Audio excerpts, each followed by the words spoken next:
It was a mad experimental kind of process, wasn't it? A design that was born on the fly of me like sketching the line work, you building the surfaces to try and capture some of that cleanness and excitement and the purity of that design onto a completely different bike. For this style of bike, it kind of cuts the bike in half. Yeah. So by adding these lines and this gestures, kind of linking the tail of the bike with the headstock. This to me relates more to my experience clay modeling than any 3D other 3D software. Like you say, the collaborative element of it.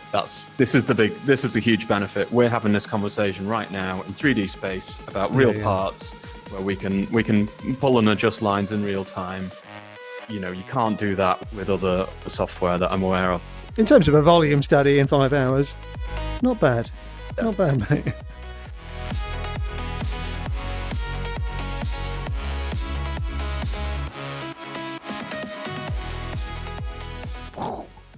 Right, Jim, how are we doing? I wanted to just kind of get together with you, like reflect on the design, reflect on the process, reflect on whatever, maybe get some of your insights about how it is for you from a designer's point of view. And using Gravity Sketch, working in this way. And it was 2 weeks ago, wasn't it, that we did this in Helsinki together. And this was like a 5-hour design sprint. And I called you up. I spoke to you about midnight the night before, and were like, "Hey Jim, do you want to come and get involved in this?" And you were like, always up for the challenge. So yeah, you came along. So no design sketch. You'd never seen the package before.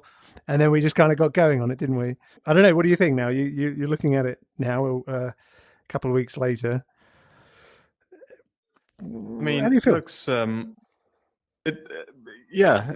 good. I mean, it was a mad experimental kind of process, wasn't it? To sort of say, right, we'll start designing something without any sketch base or anything. So it's like design on the fly. Yeah. So a bit of a challenge for me to say, oh, what are we going to do? But I think the package is quite a cool starting point. And we obviously did the kind of design transfer, looking at the hyperbike, the hydrogen bike concept. So we had the sketch of that in the background. So the goal really was for me to try and capture some of that cleanness and excitement and the purity of that design onto a completely different bike and package. So I spoke to Craig at Ride about this opportunity, and I was like, oh, I wish I had a sketch. I wish I'd known about it a bit sooner. I'm not that active on LinkedIn, so I didn't see your initial post looking for a designer's input. Yeah. So we just happened to be chatting, didn't we, about whether you were going to the Birmingham motorcycle show. Sure. And at that point, you're like, oh, got this thing that I'm doing. Do you want to get involved? Yeah. And I thought, oh, I wish I had another 24 hours just to do some kind of sketch. So yeah, it was, and spoke to Craig about it, and he's like, I'm pretty sure you'd come up with something on the fly, Jim. So that's what we've done. Exactly. I trusted you in that. I trusted you in that regard too, mate. So yeah. So, and I think there's some pretty cool ideas that have come through as a result. You know, this is a design that was born on the fly of me like sketching the line work, you building the surfaces and refining it, without much more than that. I spent about half an hour at Helsinki airport just tidying up some of the topology and stuff, but it hasn't really had much more than that. Yeah. So what are we looking at? 5.5 hours for building that bike is not bad. I think it stands up as well. I don't know. Let's just sort of talk about the design a little bit, shall we? About where do you think what do you think's successful? What do you think's needs work? Where would you focus effort going forwards? I'm just sort of standing back from the bike now to sort of get the longer view at it. It's pretty interesting. I think there's some tweaking of these lines that could help.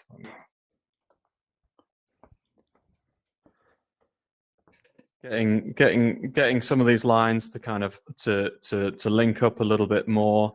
I think this part could do with just a little bit more love in how it's coming together. So yeah, that was a key theme on this bike was carrying a lot of sort of parallel lines all through all the technical parts.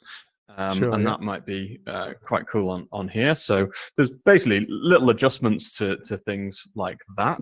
The face, I'm completely convinced by the face of the bike. So that's another area that I'd want to.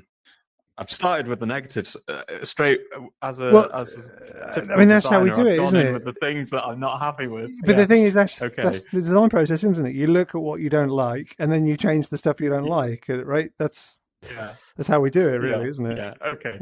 Let's start with some positives. I mean, yeah, I Okay. think the stance is really cool. This downward, like aggressive line, like right through the bike. I think is really cool, and I love the drama in the top view. So we've got quite an interesting sort of flow to the bike here Yeah, yeah. in the top view. I'll just turn on my mirror as well. I'll just walk through the bike here. Yeah. Yeah, yeah, So yeah. that in the top view, I think is really cool. Basically, we're keeping all of this as one like soft ergonomic area. You know, the rider could slide their leg Yeah. right down the side of this spoiler. You know, get the bike tipped over into a turn with your leg coming right out in this direction. Yeah. It's really smooth. There's nothing to catch your leg on there. Yeah. So I think Actually, that that's a good is point. successful in terms of purpose. Yeah, that might be sticking out a bit too much, actually, that little bent there. Yeah. Okay. But well, for that purpose, as you say. Yeah. But Yeah. but Yeah. otherwise, it's well done. Purposeful. There's a bit of drama in the seat as well. So again, you've got this really narrow section, so really nice standover here. But then further back, there's a bit more support on the seat. So in terms of drama versus functionality, yeah, I think it's got some interesting proportions. Then around the back, yeah, again on the superbike we had this wacky kind of architectural fragmented tail. Again, breaking up the technical parts with the more aero kind of surfaces. Yeah, yeah. And I wanted to get some reflection of that into this. So by having this floating like number board and developing these wings, oh, you've really tidied this up. This looks really cool. Yeah. Yeah. Cool. Cheers. Yeah. Yeah. No, I just wanted to make sure that wing was really looking like. I mean, so that crease really looked like it was, that it was related to the thing that was pressing out from the inside and stuff. And maybe that light's a bit low, isn't it? And maybe it needs to be a bit faster. So now, in terms, I mean, some questions about, what this actually is. If this is a big sort of fiber reinforced plastic part, if it's got to be kind of structural to hold the number board. So perhaps this wants to be, quite a bit chunkier. If you're going to drop the bike on its side, you don't want that to like snap an integral part of your subframe. So it's kind of structural. Again, it's ergonomic, so the rider can stand on the pegs and lean right back. Thinking more like motocross, the same package in a motocross application. This is ergonomic, and the rider will lean their leg and their body against this part of the bike to control it. So having it as something that's not just going to snap off in a fall is important. So that's a cool, I think, just an interesting like architectural feature. We don't have the exhaust like on a traditional motocross bike, so you can use this area to get creative. Maybe that corner there just needs to come in a wee bit, just because it might just be that's going to catch you out a little bit, or like roll that edge in a little bit. Maybe there's a way. Yeah, that would be cool. Actually, maybe that would actually like close in a little bit more. So you've got that kind of section like running down there. Yeah. Who knows? Yeah, that'd be cool. Again, it'll change the design and quite a bit, I think. So Other areas, I'm really liking this kind of and it was looking at the functional elements of the hyperbike. It's like we've got this big like electrical inverter on the top, which is this big sort of power hungry thing that needs a lot of cooling. So electrical component.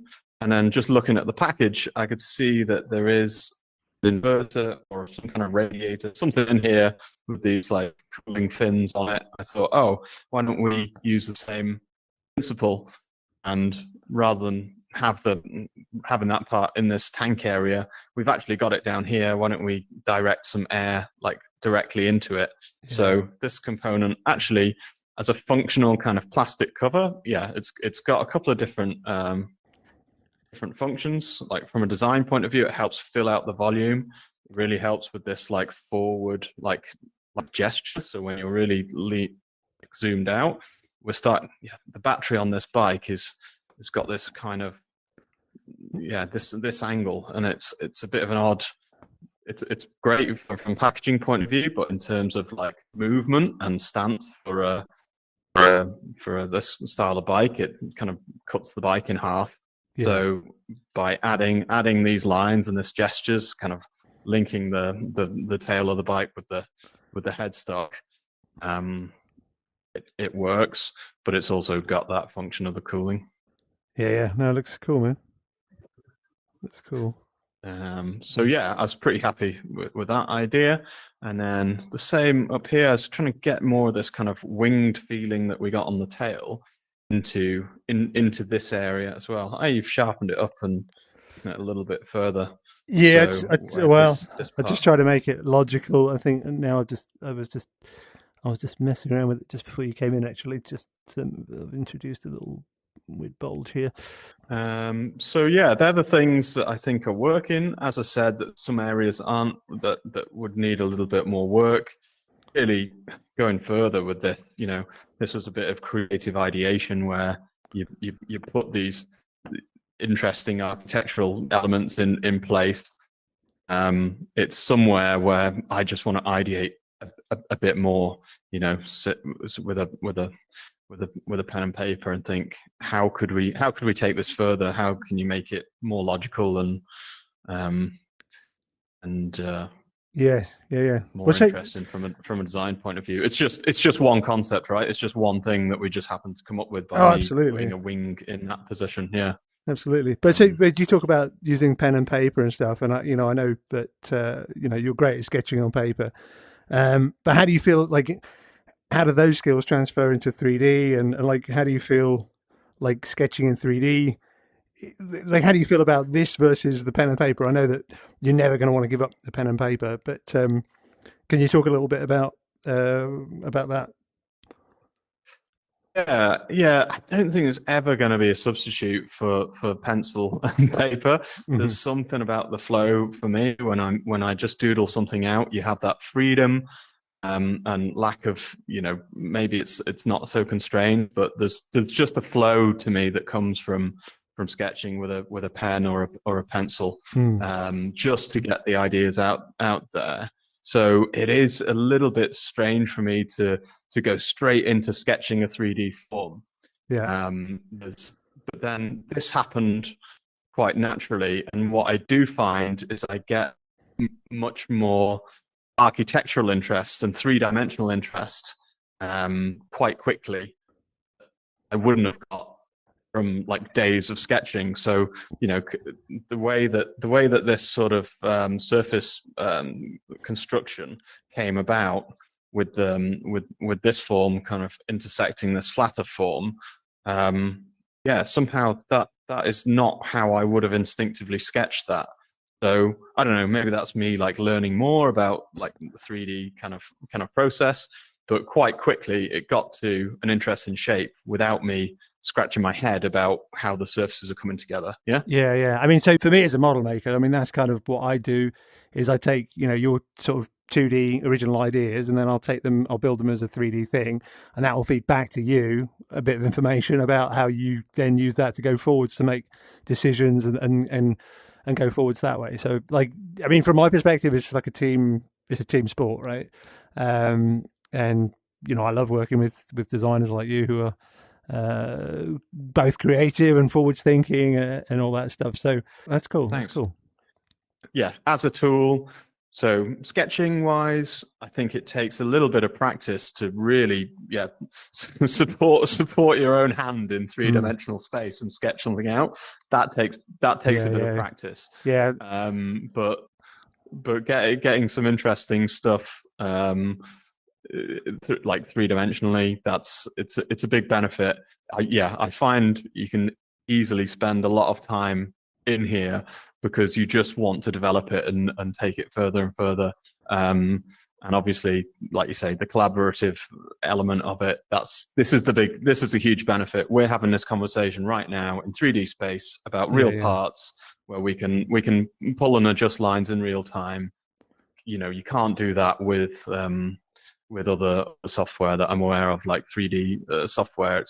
You can screen share and stuff, but to have the ability to talk about things in a virtual 3D space collaboratively, this is quite unique. Yeah. Can you talk a little bit about like how because obviously you use Blender, I suppose, to some degree, or Alias to use to work out some stuff.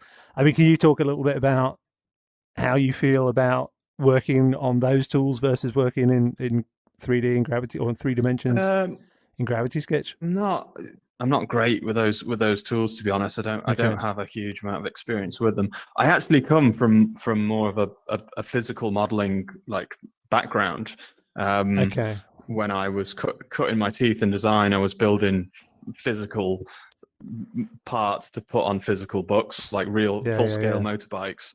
Yeah, I was cutting out bits of plywood and then loading it up with clay and shaping models and stuff. So hard modeling and clay modeling. So this to me relates more to my experience clay modeling than any 3D other 3D software. I always struggled with Alias and stuff in uni. I was just scratching my head trying to get it to build the surfaces I wanted to build, where model making has always been intuitive and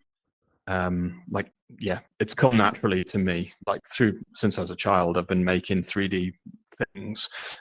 This relates more to that 3D process, being able to look down a surface and get a three-dimensional impression of something with my two eyes.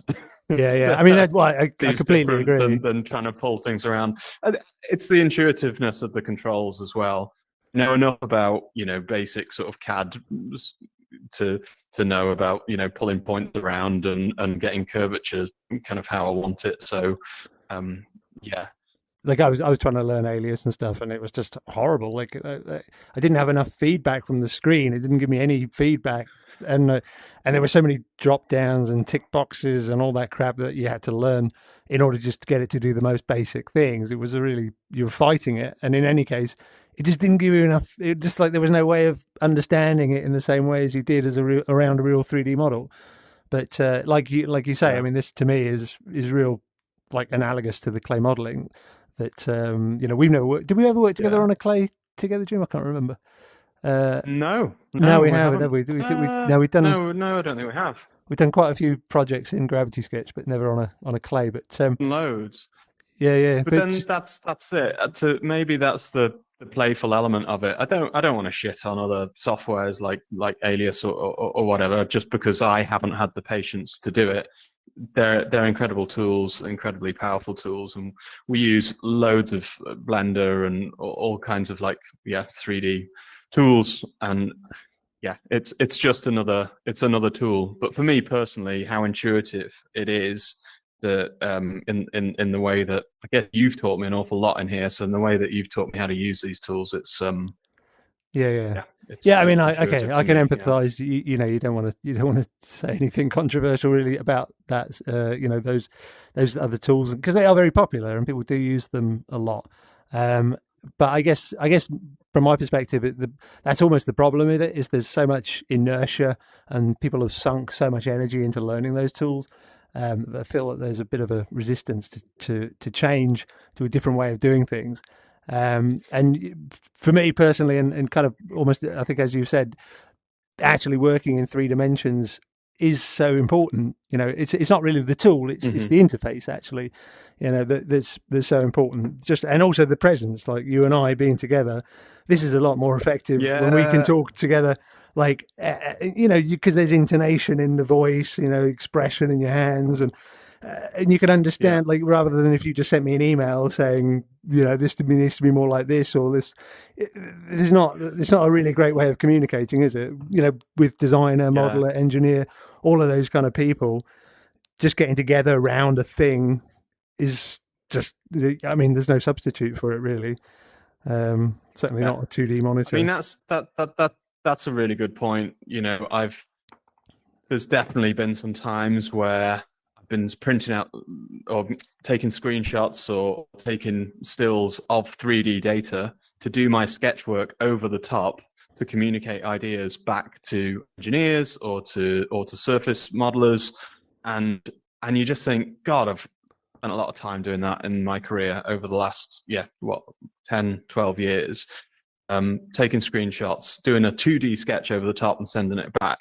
In here, we can do a 3D sketch in real time that communicates exactly what you want, and you can also see what's likely to work, or maybe a surface, maybe a little corner doesn't work quite the way you thought it would in a 2D sketch.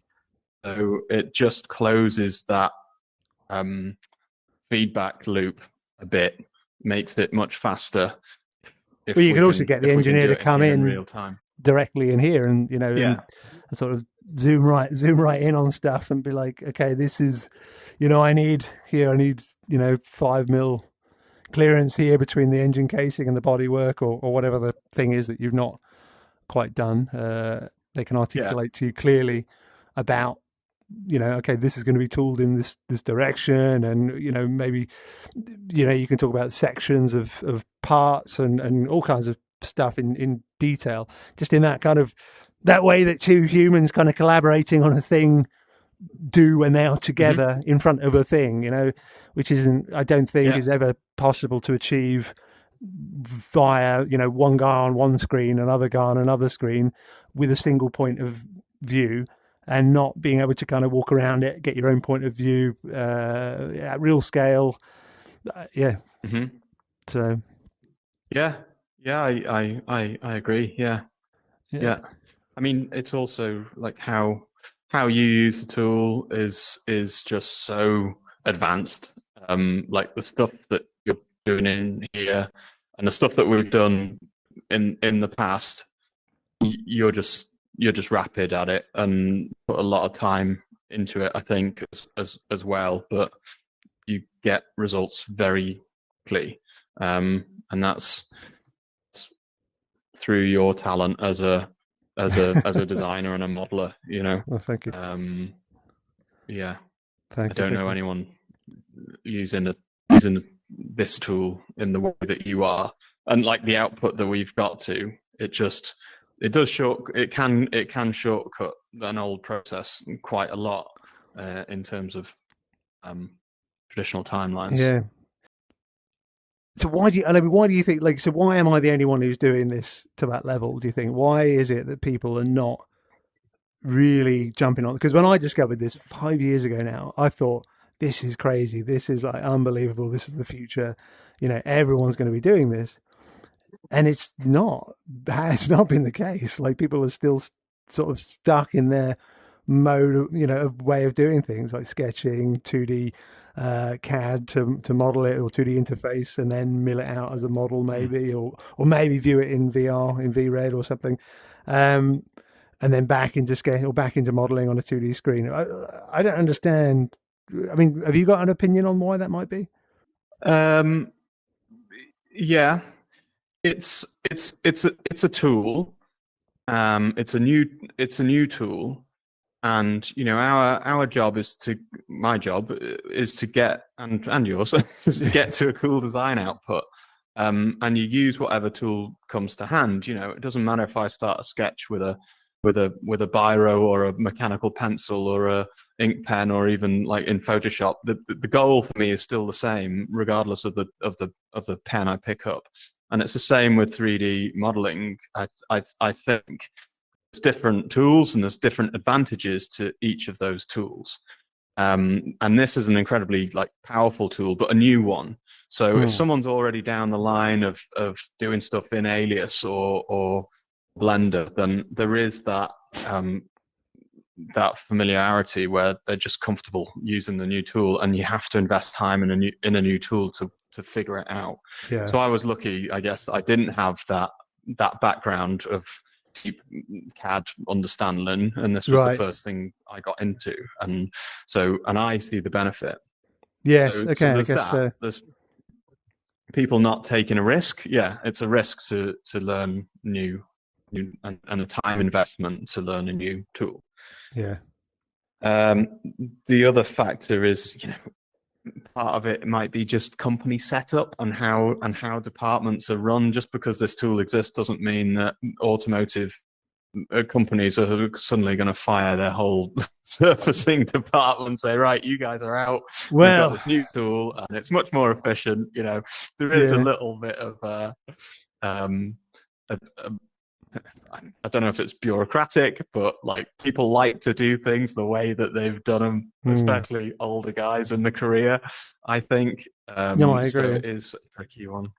Yeah, no, I agree. I mean, for me, from my perspective personally as a clay modeler, I spent 20 years learning how to shape things in 3 dimensions, right? And then actually the 2D tools, or the 2D interface tools, CAD, Blender, Alias, didn't actually work. It didn't work for me. They didn't give me the feedback. But of course, then what happened was these digital tools got more adopted, more and more into the process, and now the clay modeling that's available to people is basically slicking up milled models, milled data, and the data has been generated on these 2D screens, and actually when it's milled in 3 dimensions, it looks completely different to what it looked like on the screen, and so it's almost like it feels like to me that there's the wrong people are actually working. It's not just the interface. The interface is lacking, but actually, people who've got that 3-dimensional experience are no longer really being the ones who are going from sketch to 3D. So they're not able to apply all that experience into the development process. And I think that's possibly one of the things, and that's why I'm really like bullish about Gravity Sketch or 3-dimensional digital modeling. Is it giving an opportunity for clay modelers who basically spent decades learning their craft, and then that kind of has been kind of moved to the side and is no longer leveraged by design departments really. So and I really want to give that opportunity to clay modelers now, for my colleagues, my peers from the past, and basically give them a new future to kind of to work, to deploy those hard-won skills, So that's kind of that's my mission, really. Yeah. Wow. Right. Okay. I mean, clay modelers definitely. Like I say, I came from that physical modeling background as part of my career, working in smaller consultancies where you just wear many different hats. You just have to get the job done. We're doing design, but also building models, clay models, hard modeling. You did a bit of everything, and excellent experience, I think, for every designer to be involved in 3D in that way, making real things as well, not just stuff on a screen. So trying to get, I mean, it's much cheaper than doing clay, isn't it? Most people don't have a studio where they can get a physical motorbike in there or a physical book and have an oven and the clay and do all of that. So you can do an awful lot in here. Things generally, motorbikes, they still need proving off in reality. You're still going to have to mill something, right? You're going to have to prototype something, either RP like body parts or a milled foam or a milled clay to see the thing, see how the light hits it, compare the scale. You get a good, I haven't got the pass through on now, but you get a good idea of the scale with your pass through. Yeah. On the Quest 3. Well, you still got to see it alongside another bike and sit on it and see how it stirs your emotions when you see it from across the room. No, that's true. Well, actually, emotional products. I'm working on this. So Gravity Sketch of committing to be able to bring Gaussian splats into this room. So we'll be able to bring in competitors' Who's bikes he? or whatever. Gaussian flats. Gaussian splats. Gaussian splat is basically like Oh, a scan. You can basically through this platform I'm building, you'll be able to upload a video, and it will turn it into a Gaussian splat that you'll then be able to bring in here, and who hopefully all came that up will with that happen. name? It is somebody who I don't know pass. Gaussian splat. It's a Gaussian splat, but they basically it's like Sounds loads like of little something that's just done dots. a mess on your car or something. You've just had your car cleaned and a bloody bird has done a massive Gaussian splat Is on it the bonnet. the Gaussian bird is done a Gaussian splat. It's another Gaussian splat. Oh no, Okay. not another Gaussian splat. So, but then we'll be able to bring in all these different reference bikes in that you'll be able to, basically, you don't even need to scan it properly. You can just run around and do like a 90-second video, and then we'll be able to turn that into a Gaussian splat, and then we'll be able to bring that into the room in here, and then have that as a full size model next to it. Like you can't, like it's not a mesh or anything, but you can't pull it around. But actually, to have it as a physical full size reference in the room with you, I think it's going to be really cool. You got me thinking about references. The other big benefit versus clay is you can turn your engineering like clearances on and off in real time. I don't know if have you got turned handlebars or anything in here? Maybe not. No, I don't think I didn't actually get all those clearances sorted. No, I got the package quite late in the day. But say, for example, you can have it as a layer in here showing where your turned bars are coming to, as a clearance surface or as the physical part turned, and you can turn it on and off in real time. You can ghost it, so you know exactly where you're working to in real time. That's the big benefit. Clay is you're always guessing. If you've got a hard point in the clay, that it has to be 20 mil underneath the surface, the corner of an electrical component, for example, in this area, usually square, and this is where we want to get more drama in. You can just have that info like inside what you're working on. So it's really powerful to turn those things. And iterating, that's another big benefit. So in clay, you got one side, you got a master, and then you've got spare side. We'll try some options on the left-hand side of the bike. In here, you can just iterate and create multiple options that you can review in real time with your stakeholders or whoever's got to sign the thing off. You just there's this option and there's this option. There's this option. Which do you prefer? Yes, so that's true. You're not precious. You're not precious about the actual surface that you're making, like you have to in clay. Yeah. Very true. Edit, undo. That's a big one. But obviously you can do that in other CAD software. But to do it, a design review where you can have, I'm in Manchester. Where are you? I'm in Devon, mate. You're in Devon right now.